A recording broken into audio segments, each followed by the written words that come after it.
ত্রয়োদশ জাতীয় সংসদ নির্বাচনকে সামনে রেখে আইনশৃঙ্খলা রক্ষায় ৩ ভাগে নিরাপত্তা বাহিনী মোতায়েনের পরিকল্পনা করেছে নির্বাচন কমিশন ইসি। আজ বৃহস্পতিবার রাজধানীর আগারগাঁওয়ের নির্বাচন ভবনে বিভিন্ন আইনশৃঙ্খলা রক্ষাকারী বাহিনীর ঊর্ধ্বতন কর্মকর্তাদের সঙ্গে বৈঠক শেষে এসব তথ্য জানান ইসি সচিব আক্তার আহমেদ। তিনি বলেন, নির্বাচন কেন্দ্রে স্ট্যাটিক ফোর্স হিসেবে একটি দল দায়িত্ব পালন করবে, আরেকটি দল থাকবে মোবাইল ফোর্স হিসেবে, যারা ভ্রাম্যমাণ বা স্থায়ী চেকপোস্টে দায়িত্বে থাকবে। তৃতীয় দলে থাকবে কেন্দ্রীয় রিজার্ভ ফোর্স, যাদের প্রয়োজন অনুযায়ী বিভিন্ন স্থানে পাঠানো হবে।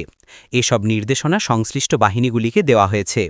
ইসি সচিব জানান, আইনশৃঙ্খলা রক্ষায় লিড মিনিস্ট্রি হিসেবে স্বরাষ্ট্র মন্ত্রণালয় দায়িত্ব পালন করবে, আর ইসি সার্বিকভাবে মনিটরিং ও সমন্বয় করবে।